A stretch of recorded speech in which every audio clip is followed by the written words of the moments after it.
Meu nome é Dr. Elias Vasconcelos e sou médico plantonista em um hospital antigo, um daqueles prédios que exalam a morte em cada parede, em cada rachadura, em cada sombra que se move quando não há ninguém por perto. O hospital é um lugar que parece ter sido esquecido pelo tempo, com suas paredes descascadas, corredores intermináveis e um silêncio que ecoa como um lamento. Trabalho no turno da madrugada, quando os corredores ficam vazios e a escuridão parece se infiltrar por cada fresta, como se o próprio prédio respirasse, sugando a luz e a sanidade de quem ousa permanecer ali após o pôr do sol. Sempre ouvi histórias sobre coisas estranhas que acontecem por aqui. Sussurros de enfermeiras assustadas, relatos de pacientes que juram ter visto vultos nos cantos escuros de seus quartos. Mas nunca dei importância. Até aquela noite. Era por volta das 3h, quando fui chamado ao quarto 206. A paciente, Dona Carmen, uma idosa em estado terminal, havia entrado em parada cardíaca. Corri pelos corredores mal iluminados, onde as luzes fluorescentes piscavam como se estivessem prestes a morrer, e encontrei as enfermeiras tentando reanimá-la. O monitor cardíaco mostrava uma linha reta, um sinal de que a vida havia abandonado aquele corpo frágil. Depois de várias tentativas, fui obrigado a declarar o óbito. Mas algo estava errado. Assim que tirei as luvas, senti um frio intenso. Algo anormal mesmo para o ar-condicionado do hospital. O ar parecia denso, pesado, como se estivesse carregado de uma energia maligna. O monitor, que antes estava desligado, chiou e piscou. Um bip solitário ecoou, rompendo o silêncio sepulcral do quarto. Olhei para o corpo da idosa e senti um arrepio profundo. Seus lábios estavam se movendo. As enfermeiras deram um passo para trás e eu permaneci ali, imóvel, assistindo a pele enrugada dela se esticar. Os olhos antes fechados se abrirem lentamente, mas eles não tinham vida. Eram negros, vazios, um abismo sem fim que parecia sugar minha alma. Doutor. A voz dela saiu num sussurro seco, quase um chiado, como se viesse de um lugar muito distante, de um lugar que não deveria existir. Meu corpo paralisou. Isso não era normal. Ela estava morta. Eu havia declarado o óbito. Mas ali estava ela, olhando para mim com aqueles olhos negros, sem vida, sem alma. Foi quando ela sorriu. Um sorriso impossível, largo demais, revelando dentes pontiagudos e escurecidos, como se tivessem sido afiados para rasgar carne. Então, o monitor disparou, como se registrasse um batimento cardíaco. As luzes piscaram violentamente e senti uma presença ao meu lado. Algo que não podia ver, mas que estava ali, respirando no meu ouvido, tocando minha nuca com dedos invisíveis e gelados. Eu queria correr, gritar, mas algo me impedia. A idosa então moveu a mão, agarrou meu pulso com uma força descomunal para alguém que deveria estar sem vida. Sua pele estava fria, quase congelada, e seus dedos pareciam se fundir com minha carne, como se quisessem me puxar para o abismo que habitava dentro dela. Ele está aqui, ela sussurrou, e seus olhos se voltaram para o canto escuro do quarto. Segui seu olhar e vi. Uma sombra alta, deformada, sem rosto, apenas um vazio negro pulsante. Ela se ergueu no canto do quarto, crescendo como se a escuridão tivesse forma, sugando toda a luz ao seu redor. A sensação de frio se intensificou e um zumbido ensurdecedor tomou meus ouvidos, como se milhares de vozes sussurrassem ao mesmo tempo, dizendo coisas que eu não conseguia entender, mas que me enchiam de terror. Então tudo parou. As luzes voltaram ao normal. O monitor desligou. A mão da idosa soltou meu pulso, agora inerte novamente. O quarto estava silencioso, mas a sensação de que algo horrível havia acontecido permanecia, como uma cicatriz invisível em minha mente. Eu dei um passo para trás, ofegante. Olhei para meu pulso, onde dedos finos e ossudos haviam me segurado. Havia marcas roxas, como se algo morto tivesse deixado sua assinatura em mim. A pele ao redor das marcas estava fria, e eu jurava que podia sentir uma pulsação vindo delas, como se algo estivesse vivo sob minha pele. Desde aquela noite, algo mudou dentro de mim. Sinto um peso constante, como se algo estivesse me observando, me seguindo. E todas as noites, quando passo pelo quarto 206, ainda ouço um sussurro vindo de dentro. Ele está aqui. Mas isso não foi o fim. Na noite seguinte, enquanto passava pelos corredores, notei que a porta do quarto 206 estava entreaberta. Ninguém deveria estar ali. O leito havia sido desocupado e o quarto interditado para a higienização. Ainda assim, a porta estava aberta e uma luz fraca vazava por ela, como se alguém estivesse lá dentro. Aproximei-me lentamente, tentando ignorar o arrepio que subia pela minha espinha. Empurrei a porta com cautela e o quarto estava vazio, exceto por algo que não deveria estar ali. No meio do colchão havia um bilhete. Um pedaço de papel amarelado, velho, dobrado com cuidado. Minhas mãos tremiam quando o peguei e desdobrei. A mensagem era curta, escrita com uma caligrafia trêmula e irregular. Você já pertence a ele. De repente, senti um sopro gélido atrás da minha nuca. Então, uma voz sussurrando diretamente ao meu ouvido. Nos vemos em breve, doutor. Corri para fora do quarto, meu coração martelando no peito. As luzes do corredor piscavam violentamente enquanto eu me afastava, o som dos meus próprios passos ecoando como se algo me seguisse. Não olhei para trás, não queria ver o que estava ali. Nos dias seguintes, meu reflexo no espelho começou a mudar. No início, eram apenas sombras ao fundo, vultos que desapareciam quando eu piscava. Depois, meus olhos pareciam diferentes, mais escuros, profundos demais, como se algo estivesse olhando através deles, algo que não era eu. Então os pesadelos começaram. Sonhava com o quarto 206, sempre igual. Eu entrava e a porta se fechava atrás de mim. No centro do quarto, uma cama de hospital vazia. O monitor cardíaco começava a bipar, acelerando cada vez mais. E então a idosa surgia, sentada na cama, os olhos negros como piche. Ela sorria, aquele sorriso largo e impossível, e apontava para o canto escuro do quarto. Ele está aqui, ela dizia. E eu sentia, algo me tocava, algo frio e faminto. Acordava suando frio, minha respiração entrecortada. Mas o pior não era o sonho. O pior era acordar e sentir que não estava sozinho no quarto.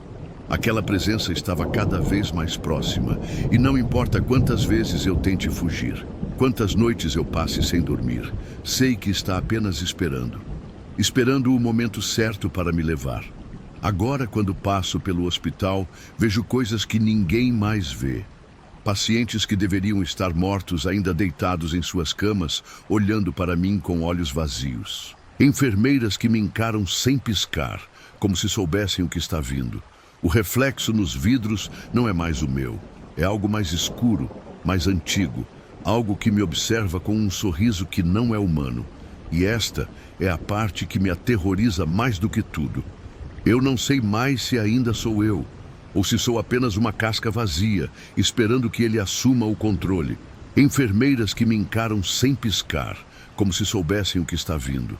O reflexo nos vidros não é mais o meu. É algo mais escuro, mais antigo. Algo que me observa com um sorriso que não é humano. E esta é a parte que me aterroriza mais do que tudo. Eu não sei mais se ainda sou eu, ou se sou apenas uma casca vazia, esperando que ele assuma o controle. Às vezes, quando estou sozinho, sinto minhas mãos se moverem sozinhas, como se não fossem mais minhas. Sinto minha boca se mover, formando palavras que não são minhas, sussurrando coisas que não entendo, mas que me enchem de um medo primitivo.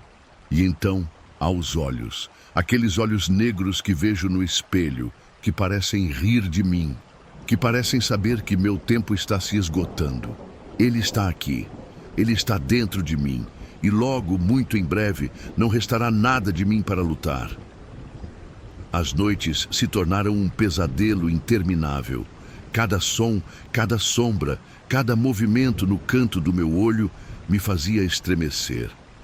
O hospital, que antes era apenas um local de trabalho, transformou-se em um labirinto de terror. Os corredores pareciam se esticar, as portas rangiam sem motivo. E o ar estava sempre carregado de uma energia opressiva. Uma noite, enquanto fazia minha ronda, ouvi um choro vindo do quarto 206. Era um som baixo, quase imperceptível, mas que ecoava em minha mente como um grito.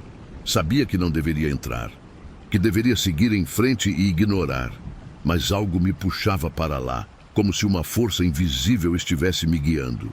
A porta estava entreaberta, como sempre. Empurrei-a lentamente e o quarto estava escuro, exceto pela luz fraca da lua que entrava pela janela. No centro do quarto, sentada na cama, estava Dona Carmen.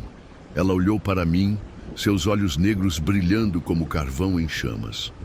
"Você não pode escapar, doutor", ela disse, sua voz ecoando como se viesse de todos os lados ao mesmo tempo.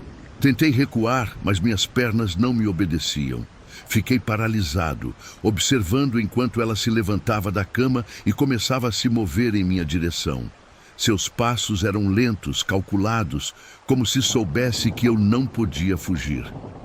"Ele está esperando por você", ela sussurrou, estendendo a mão em minha direção. Foi então que as luzes se apagaram e eu fui envolvido por uma escuridão absoluta. Senti algo me tocando. Algo frio e viscoso, como se estivesse sendo puxado para dentro de um abismo sem fim. Gritei, mas nenhum som saiu. Tentei lutar, mas minhas mãos encontravam apenas vazio. Quando as luzes voltaram, eu estava sozinho no quarto. A cama estava vazia e o monitor cardíaco desligado. Mas eu sabia que algo havia mudado. Senti uma dor aguda no peito, como se algo estivesse se movendo dentro de mim. Algo que não pertencia a este mundo. Desde então, tenho tentado manter a sanidade, mas cada dia que passa é mais difícil. As vozes sussurram em minha mente, dizendo coisas que não consigo entender, mas que me enchem de um medo profundo. E então, há os olhos. Aqueles olhos negros que vejo no espelho, que parecem rir de mim, que parecem saber que meu tempo está se esgotando. Ele está aqui. Ele está dentro de mim, e logo, muito em breve, não restará nada de mim para lutar. Agora, quando caminho pelos corredores do hospital, sinto que as paredes estão vivas, observando cada movimento meu. As sombras se contorcem, formando figuras grotescas que desaparecem quando eu me aproximo.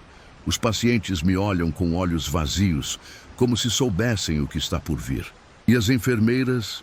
Elas não falam mais comigo, apenas me encaram com sorrisos que não alcançam os olhos. Às vezes, quando estou sozinho em meu consultório, ouço passos no corredor.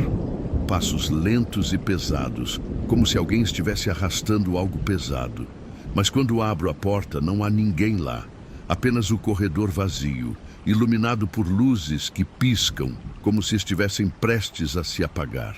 E então há os sonhos. Sonhos que não são sonhos, mas visões de um futuro que está por vir. Vejo-me deitado em uma cama de hospital, cercado por sombras que sussurram meu nome. Vejo Dona Carmen ao meu lado, sorrindo aquele sorriso impossível, enquanto algo escuro e sem forma se aproxima de mim. "Ele está aqui", ela sussurra, e eu sinto uma dor aguda no peito, como se algo estivesse me rasgando por dentro. Acordo suando frio, minha respiração entrecortada.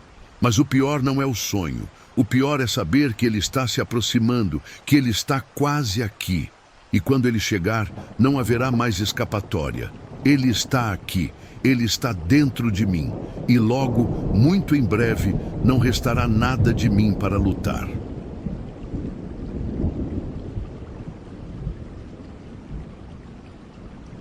Eu nunca fui de acreditar em histórias de assombração. Trabalho há anos como cirurgiã e sempre acreditei que a morte era apenas um fim biológico, sem qualquer mistério além do que a ciência pode explicar. Mas naquela noite, naquela maldita noite, Minha crença foi despedaçada. Era um plantão longo, exaustivo. O hospital estava mais silencioso que o normal, os corredores escuros e frios. A única iluminação vinha dos monitores piscando nas UTIs e dos poucos postes lá fora, lançando sombras inquietantes pelas janelas. Eu acabara de sair de uma cirurgia complicada e fui até a sala de descanso para tomar um café, mas algo não estava certo. A primeira coisa estranha foi o som. No início, um murmúrio baixo, distante, quase como um sussurro. Pensei que fosse um rádio ligado em alguma sala, mas conforme me aproximei do corredor principal, os sussurros ficaram mais altos. Palavras indistintas, ditas em tons guturais e arrastados. Meu coração acelerou, mas tentei manter a calma. Talvez algum paciente estivesse delirando. Então eu vi. O corredor estava vazio, mas a porta da sala de cirurgia 3 estava entreaberta. Essa sala não deveria estar sendo usada àquela hora. Me aproximei, sentindo um frio estranho subir pela minha espinha. Quando toquei na porta, um arrepio percorreu meu corpo inteiro. O cheiro metálico de sangue era forte, mas não era um cheiro normal. Tinha algo apodrecido nele. Empurrei a porta e o que vi me fez perder o fôlego. O monitor cardíaco piscava, mas sem emitir qualquer som. Engoli em seco e me aproximei devagar. Toquei o lençol com dedos trêmulos e o puxei. Meu próprio rosto me encarava. Era eu. Meu corpo pálido, os olhos vidrados, a boca entreaberta. Meu peito estava aberto, as costelas cerradas, o coração exposto. Mas ele ainda batia. Recuei com um grito preso na garganta, meu corpo tremendo incontrolavelmente. Foi quando as luzes piscaram e por um instante vi silhuetas ao meu redor. Figuras sombrias, encapuzadas, me observando. Meus ouvidos zuniram e um frio cortante me envolveu. Quando pisquei, tudo desapareceu. A sala estava vazia. O monitor desligado, os instrumentos limpos, a mesa vazia. Mas o cheiro de sangue ainda pairava no ar. Corri dali sem olhar para trás. Quando contei para os outros médicos, riram e disseram que era o cansaço, que eu precisava descansar. Mas quando chequei os registros, descobri algo ainda mais aterrador. Naquela mesma sala, há anos, uma cirurgiã morreu subitamente no meio de uma operação. Ela sofreu uma parada cardíaca, colapsando sobre o paciente que operava. Seu nome, o mesmo que o meu. Desde então, nunca mais pisei na sala de cirurgia 3. Mas o pesadelo não acabou ali. As semanas seguintes foram um tormento. Toda vez que eu me aproximava do hospital, um calafrio percorria minha espinha. O cheiro de sangue parecia me seguir, impregnando minhas roupas, meus lençóis, até mesmo minha pele. Comecei a ter pesadelos. Via aquela sala, aquele corpo na mesa de cirurgia, meu rosto morto e pálido. Mas nos sonhos, eu não apenas via, eu sentia. Sentia o bisturi cortando minha carne, sentia as mãos invisíveis abrindo meu peito. A dor era real. Eu acordava ofegante, coberta de suor frio, com marcas vermelhas no peito, como se algo tivesse me tocado durante o sono. Mas o pior veio quando comecei a ouvir os sussurros fora do hospital.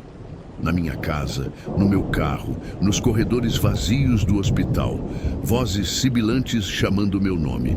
Meus colegas começaram a notar minha mudança. Você está pálida, parece exausta, diziam. Como eu poderia explicar que algo me assombrava? Que a morte, que eu sempre vi, como algo natural, agora rastejava atrás de mim, sussurrando promessas obscuras? Então aconteceu de novo. Uma noite, fui chamada para uma emergência. Uma paciente entrou em choque hemorrágico durante uma cirurgia. Peguei minhas luvas, minha máscara e corri para a sala de cirurgia. Quando entrei, meu coração parou. Era a sala 3. Hesitei por um segundo, mas o dever falou mais alto. A equipe me olhava, esperando minha liderança. Respirei fundo e me aproximei do corpo. Quando ergui os olhos para o monitor, senti um nó na garganta. Os batimentos cardíacos piscavam na tela e formavam um padrão. Um número, 333. Meu sangue gelou. Olhei ao redor e percebi que os outros médicos estavam estranhamente imóveis, como estátuas, congelados no tempo. Meus ouvidos começaram a zunir e os sussurros encheram a sala. A paciente na mesa começou a se contorcer, mas os monitores mostravam que ela já estava morta. E então, lentamente, ela virou a cabeça para mim. Seus olhos estavam completamente negros. Sua boca se abriu e um grito ensurdecedor tomou conta da sala. O vidro das luminárias estilhaçou, as luzes piscando freneticamente. As sombras se alongaram e mãos escuras começaram a emergir das paredes, estendendo-se para mim. Acordei em um leito do hospital. Médicos e enfermeiros me rodeavam. Disseram que eu havia desmaiado no corredor antes mesmo de entrar na sala 3. Mas eu sei o que vi, sei o que senti. Eles dizem que foi um colapso por exaustão, mas toda noite, às 3h33, ainda ouço os sussurros. E sei que a sala 3 ainda me espera. Não sei por quanto tempo posso resistir. Os sussurros estão mais altos agora. E de alguma forma, sinto que estou ficando cada vez mais fraca.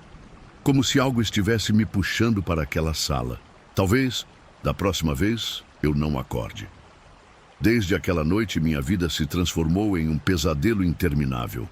Cada som, cada sombra, parece carregar uma ameaça. O hospital, que antes era meu refúgio, agora é um labirinto de medo. As paredes parecem respirar. Os corredores se alongam e se contraem como se estivessem vivos. E os sussurros, eles nunca param. Comecei a pesquisar sobre a história da Sala 3. Descobri que, décadas atrás, o hospital não era um centro médico. Era um asilo para doentes mentais. A Sala 3 era usada para procedimentos experimentais, muitos deles desumanos. Pacientes eram submetidos a cirurgias sem consentimento, em nome de avanços científicos que nunca foram comprovados. A cirurgiã que morreu lá, a que tinha o mesmo nome que eu, era conhecida por sua crueldade. Dizem que ela realizava experimentos horrendos e que sua morte foi um acidente. Ou talvez uma vingança. Quanto mais eu descobria, mais os sussurros aumentavam. Eles não eram apenas vozes aleatórias, eram palavras específicas, frases que pareciam vir de um lugar além da compreensão humana. Você é a próxima, a sala te espera, nunca escapará. Às vezes, eu acordava no meio da noite com essas palavras. Meus colegas começaram a evitar falar comigo. Meu comportamento errático, minha aparência cada vez mais pálida e cansada, assustavam a todos. Até mesmo meus pacientes pareciam sentir algo estranho em mim. Alguns deles, em estados de delírio pós-operatório, me olhavam com terror, como se eu fosse uma figura saída de seus piores pesadelos. Uma noite, decidi confrontar meus medos. Peguei uma lanterna e fui até a sala 3. A porta estava trancada, como sempre esteve desde aquela noite terrível. Mas eu tinha a chave. Minhas mãos tremiam enquanto eu a girava na fechadura. O som do mecanismo rangendo ecoou pelo corredor vazio. A sala estava escura, mas o cheiro de sangue ainda estava lá, mais forte do que nunca. Acendi a lanterna e iluminei a mesa de cirurgia. Estava vazia, mas havia algo escrito na parede atrás dela. Aproximei-me lentamente, meu coração batendo tão forte que eu temia que alguém pudesse ouvir. Era uma mensagem escrita em uma caligrafia que eu reconheci imediatamente. Era a minha. Você nunca escapará. As luzes piscaram e por um momento vi as figuras encapuzadas novamente. Elas estavam ao meu redor, formando um círculo. Senti mãos frias me tocando, puxando-me para a mesa. Tentei gritar, mas minha voz foi abafada. Acordei em casa, na minha cama. Meu corpo estava coberto de hematomas, como se eu tivesse sido arrastada por uma multidão. A lanterna estava ao meu lado, ainda acesa, e na minha mão, segurando-a com força, estava um bisturi ensanguentado. Desde então, tenho tentado me afastar do hospital, mas algo me puxa de volta. É como se eu estivesse conectada àquela sala, àquela entidade que habita lá. Sei que, mais cedo ou mais tarde, terei que enfrentá-la novamente. E desta vez, talvez eu não consiga escapar. Os sussurros estão mais altos agora, quase ensurdecedores. Eles dizem que a sala 3 está pronta para me receber. E eu não sei se tenho forças para resistir. Talvez seja melhor aceitar meu destino. Talvez seja melhor entrar na sala e descobrir o que realmente está esperando por mim. Mas uma coisa é certa: a morte não é o fim. E a sala 3 é a prova disso.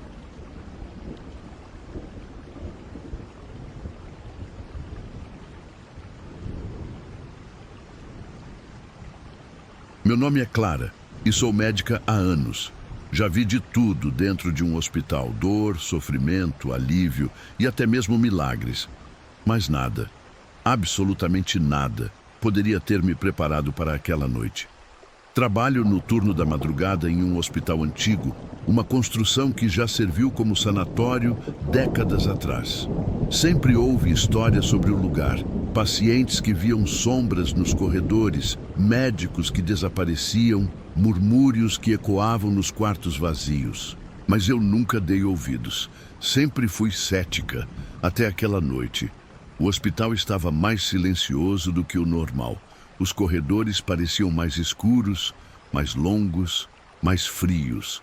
O sistema de aquecimento falhava constantemente e as luzes piscavam de vez em quando.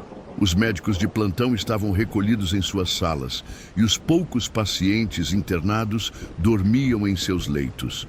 Eu estava na ala cirúrgica, organizando medicamentos, quando o interfone crepitou. Doutora Clara, quarto 307. Algo está errado. A voz era estática, quase ininteligível. Peguei meu prontuário e chequei a ficha. O quarto 307 estava desocupado há semanas. Não havia pacientes ali.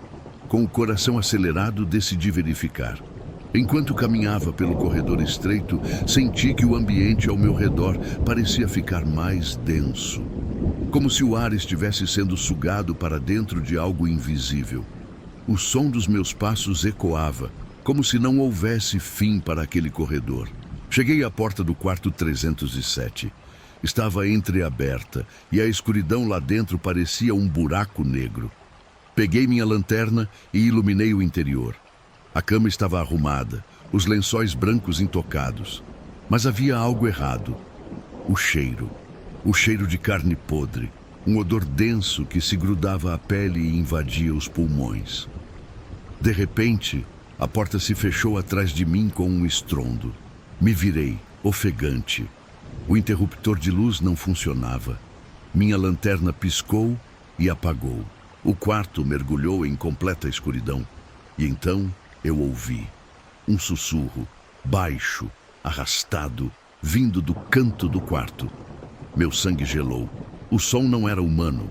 Era algo rouco, distorcido, como se várias vozes falassem ao mesmo tempo. A cada palavra sussurrada, sentia um arrepio subir pela espinha. Você não deveria estar aqui. Minhas mãos tremiam enquanto tentava ligar a lanterna novamente. Quando finalmente consegui, direcionei o feixe de luz para o canto do quarto. E eu vi uma figura esquelética e retorcida, encolhida no chão. Os olhos profundos e vazios refletiam a luz como se fossem espelhos. A pele era acinzentada, cheia de fissuras abertas, exalando aquele cheiro pútrido. A boca se abriu devagar, desproporcionalmente grande, revelando uma fileira de dentes pontiagudos e irregulares. Corri para a porta e tentei abri-la, mas estava trancada. As luzes começaram a piscar violentamente, e o quarto parecia se contorcer ao meu redor. O sussurro se intensificou, se transformando em um grito gutural que parecia vir de todos os lados. Algo tocou minha perna, gélido, pegajoso. Comecei a bater na porta, gritando por socorro. O som parecia abafado, como se o hospital estivesse a quilômetros de distância. A criatura se arrastava em minha direção, seus ossos estalando a cada movimento. Meu coração martelava no peito e o desespero tomou conta de mim. Fechei os olhos e rezei. Rezei como nunca havia rezado antes. De repente, a porta se abriu sozinha e eu caí para fora. O corredor estava vazio, o ar normal, a iluminação estável. Quando olhei para trás, o quarto 307 estava vazio, como se nada tivesse acontecido, mas o cheiro ainda estava lá. E no chão, bem ao centro do quarto, uma marca ensanguentada. Um nome. Meu nome. Naquela noite, eu pedi demissão. Nunca mais voltei para aquele hospital. Mas às vezes, no meio da noite, ainda ouço aquele sussurro. Os meses passaram, mas o trauma ficou. Pesadelos me assombravam, sempre envolvendo aquele quarto, aquela coisa. Resolvi procurar antigos funcionários do hospital para tentar entender o que aconteceu. Descobri que o quarto 307 era conhecido entre os mais velhos como o quarto dos condenados. No passado, quando o hospital ainda era um sanatório, pacientes considerados incuráveis eram trancados ali, deixados para definhar. Muitos deles morriam em agonia. Havia boatos de que médicos inescrupulosos realizavam experiências macabras com eles. Um enfermeiro me contou que certa vez um doutor tentou reformar o quarto, mas logo após iniciar a obra, foi encontrado morto, com uma expressão de puro terror no rosto. Decidi que precisava ver aquele lugar mais uma vez. Voltei ao hospital, agora como visitante, e encontrei o quarto 307 lacrado. Mas não era um lacre comum. Símbolos estranhos estavam desenhados na porta. Um frio percorreu minha espinha.